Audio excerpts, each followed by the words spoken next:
I'm Joel Savoy, and this is Miss Kelli Jones.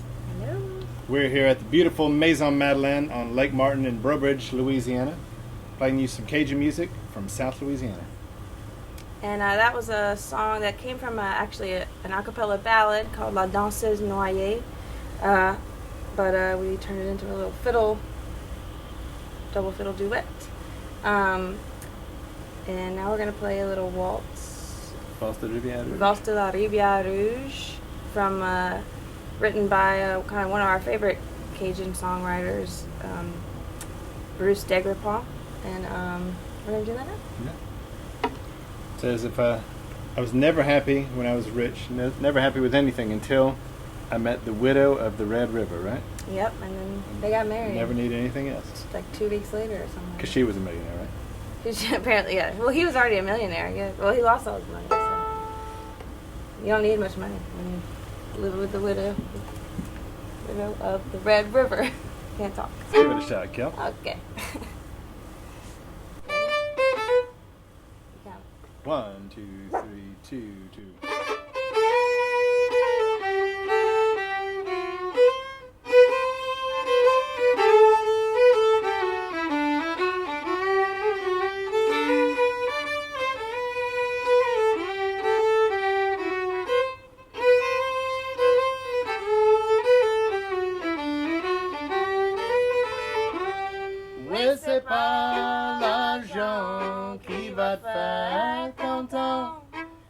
j'avais l'argent, j'ai passé un mauvais temps. Et c'est pas les piastres qui va te faire. Quand j'étais millionnaire, j'étais un pauvre malheureux. Quand j'étais un millionnaire, j'avais les femmes qui jouaient. J'avais les belles brunes, les jolies blancs et des têtes rues. Y a quelque chose que j'ai manqué jusqu'à j'ai trouvé. Avec le petit peu de la Rivière. Oui, c'est pas l'argent qui va te faire content. Quand j'avais l'argent, j'ai passé un mauvais temps. Et c'est pas les piastres qui va te faire heureux. Quand j'étais millionnaire, j'étais un pauvre malheureux.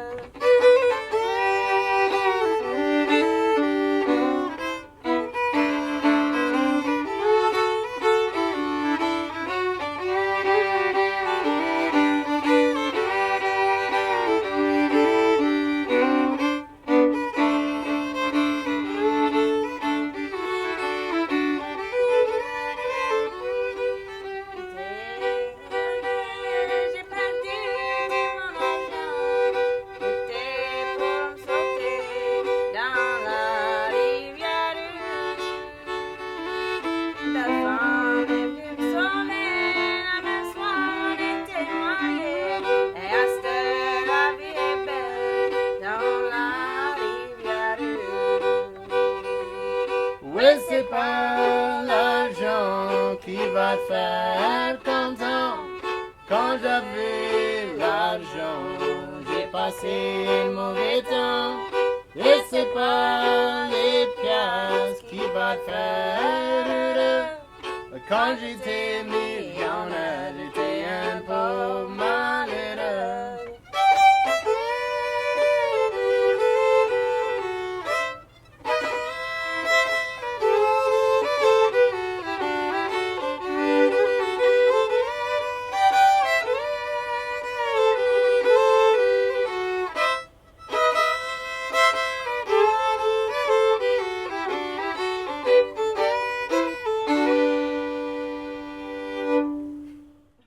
Here's a set of fiddle tunes from down here. The first one is called "The Rabbit Stole the Pumpkin," which comes from a guy named Varis Connor. It comes from a recording of him playing it. Not quite sure the origin of the tune. And the second one, I believe, comes from an accordion player. Is that where you got that? Yes, I'm trying to remember who exactly. I don't remember who. It's the Tiger Rag is kind of a traditional rag, but it doesn't sound anything like the tune that we're about to play because I forget which accordion player kind of did it on the accordion and it sounded a lot differently. And Sounds different from the Stefan Grappelli version. Yeah, a lot, quite different. And and I got it actually from an accordion player that I play with a lot, Drew Simon. So this is kind of the fiddle tune version of his version. So let's hear it, Kel.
little fiddle tunes for y'all.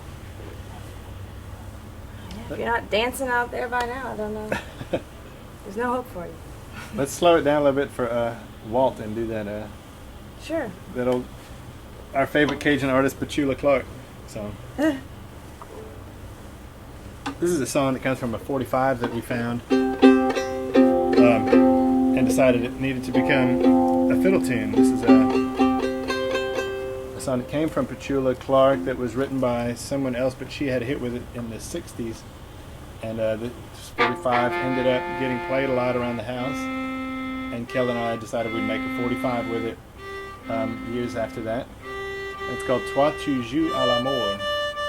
And we're using some different fiddles here, tuned in a slightly different way. Kind of Cajun tuning, tuned down a little bit here. Yeah, I'm tuned just one step down. Can we get a note from you?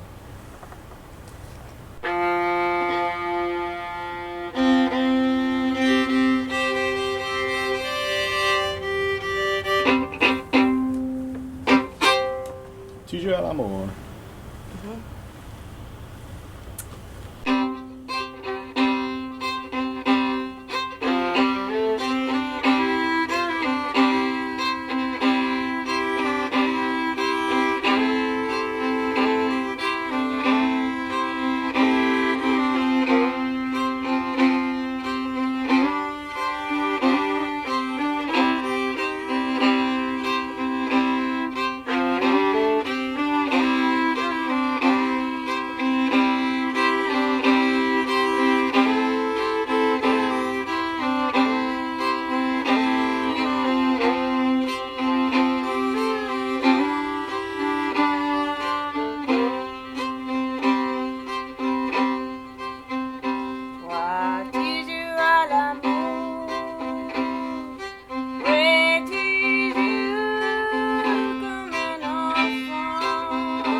was a star on the Grand Ole Opry for, I believe, over 50 years. Mr. Jimmy C. Newman, who came from Mamou, Louisiana, just north of where I come from, in Eunice. And we got to be big fans of his early country music and made a record in tribute to him with a bunch of friends from the Northwest. And one of our favorite songs that was not on the record, or it was on the record. It was. We had so many that we had to cut from the record, but one of our favorites from him was I Thought I'd Never Fall in Love Again. That beautiful, sweet little Lovely, Mr. Jimmy C. sweet sentiment. You know, just do a little tag. Yeah. Mm-hmm. 1, 2, 3.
Jimmy C. He would have liked that little lick I was playing that guy. I think he would have.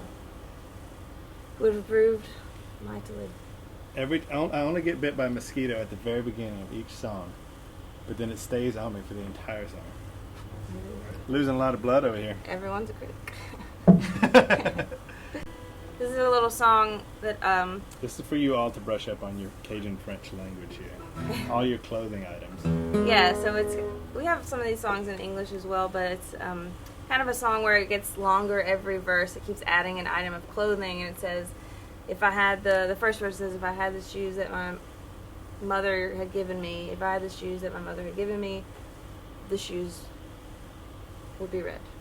And then it goes on to say a bunch of other items of clothing. This whole strange outfit. It ends up being like red shoes, a garter, leather pants. No, what are they? They're just like tight pants. Yeah. Tight pants, a zigzag tie, a hat, a hat, a shirt with a fine collar, and silk stockings. And silk stockings. That's quite an outfit.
Let's hear the whole verse. Go. Oh, Lord.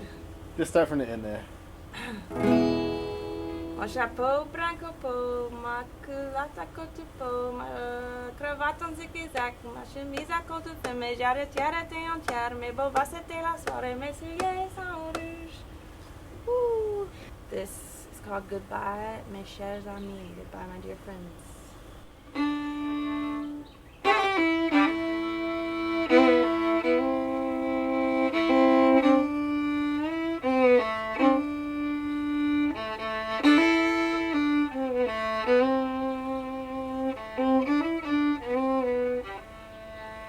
Goodbye, ma chère amie. Je suis venue te dire adieu. Je suis seule aujourd'hui. C'est pas l'amour de toi. Goodbye, ma chère amie. Je suis venue te dire adieu. Je suis seule aujourd'hui. C'est pas l'amour de toi.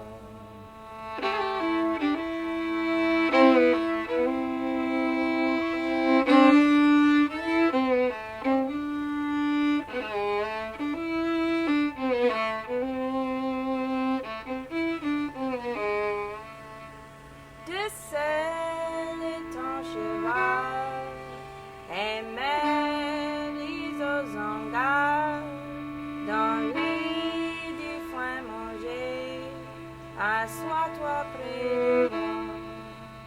De sel et ton cheval, et mets aux hangars, dans lui du foin manger, assois-toi près de moi.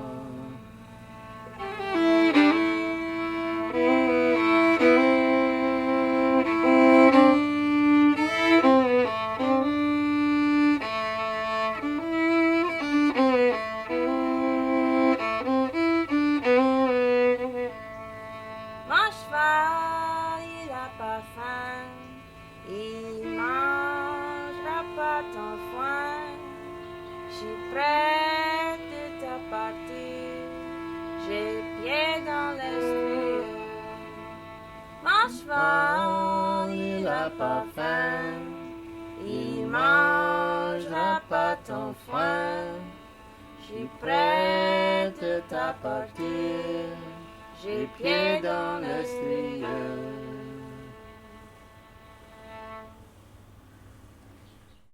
You might have heard of Cajun tuning before, or at least seen people playing a box accordion and seen fiddle players picking up different fiddles to play with different accordions.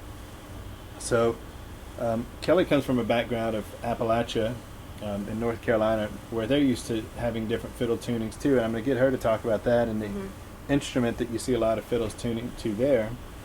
But here we play with a 10-button diatonic accordion, and the accordion is just like a harmonica, a small 10-button harmonica that you play with your fingers. So if you like blow in one note on a harmonica, or if you blow in one hole it makes one sound, and if you suck in on the same hole it makes a different sound. And the accordion is the same way. If you push a button in, it makes a sound, and if you pull out, it makes a sound. So accordions and fiddle players at first, when they first kind of started getting together in probably the end of the 19th century, they couldn't really see eye to eye because there was already a group of fiddle players here descended from the Acadians of Nova Scotia who arrived in Louisiana in the late 18th century. And we think that they were playing fiddle music that they had, and they were used to certain positions on the fiddle, kind of shapes that they were used to playing in. And when the accordion arrived in Louisiana, the accordion was in keys that didn't mesh with the fingerings that the fiddle players were used to there. The accordions were tuned in weird keys that made it impossible for the fiddle players to play their tunes without having to completely relearn everything they know. And this is probably very similar to like banjo and stuff, right, in North Carolina? Right?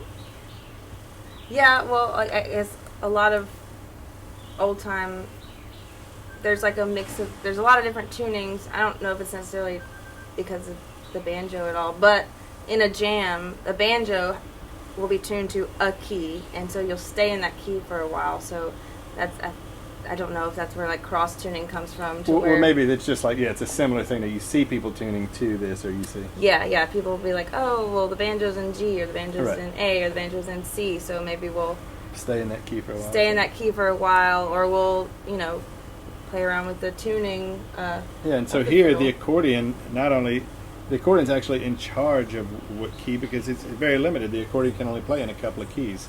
So an accordion player, if he brings 2 accordions, he's going to play one for a while, and that might be in the key of D. And that means that I can play all my usual shapes that I'm used to playing in the key of D. All my fiddly things are often out of a D shape. Like in Cajun music, you hear a lot of these things.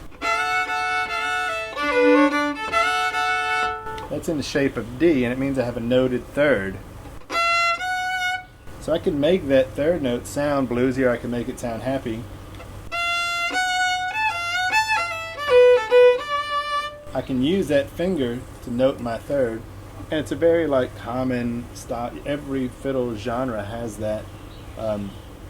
They use that shape a lot, and so what the Cajun people ended up doing a lot, it was just it was a practice that came about from these different accordions being in Louisiana. The fiddle players wanted to still be able to have that noted third in their familiar shapes.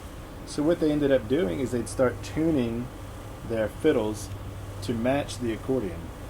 So for instance, a D accordion and a standard tuned fiddle work great together, but D is often too high of a key for men to sing in. So down here, most commonly you'd see a C accordion. So the fiddle players started tuning their fiddles down a whole step, so that their noted third was still in their common D shape. Yeah, and you can still have all these open strings. You still have a lot of open strings, which droney sound. Make double stops easier. And I think also a lot of people, it helps your fiddle sound louder. And when you don't have to make double stops without the open strings, it can it tends to resonate a little more throughout the room. And you're competing with the accordion a lot in Cajun music, so you want to be kind of as loud as you can possibly be, so people can hear you. And I think tuning it down sometimes, and to be able to have those open strings helps with that sometimes. Yeah. And when you're plugged up, and it's totally different. But I think that style of not tuning down is a little later, to where you didn't, you plugged in your instruments, or they had amplification, you could play through a mic. So here in Louisiana, you see people using what is commonly referred to as Cajun tuning, which means the fiddle is tuned down a whole step. But often you also find people that never tune down. Like I, for instance, don't really care to have my fiddle tuned down that much, but it's definitely a big part of the Cajun music sound, as well as a bunch of other kinds of cross tunings and different tunings that you're probably used to in Appalachian music. Well, I mean, people do a lot of the kind of DDAD, the Black Mountain tuning, or Calico tuning, which is A-E-A-C sharp, I think. That sounds right. And cross tuning, cross G or cross A, which is G-D, G-D, or A-E-A-E.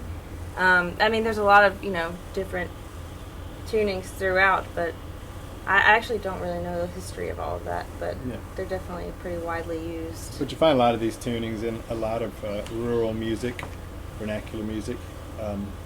And like you said, a lot of times it's because we want that resonance, right? We want that resonance in this. I love this fiddle that's tuned G, D, A. No, it's tuned F, C, G, C. I love it. I just think it's fun to play. But anyway, that's just a little bit about Cajun fiddle tuning. Thanks for listening.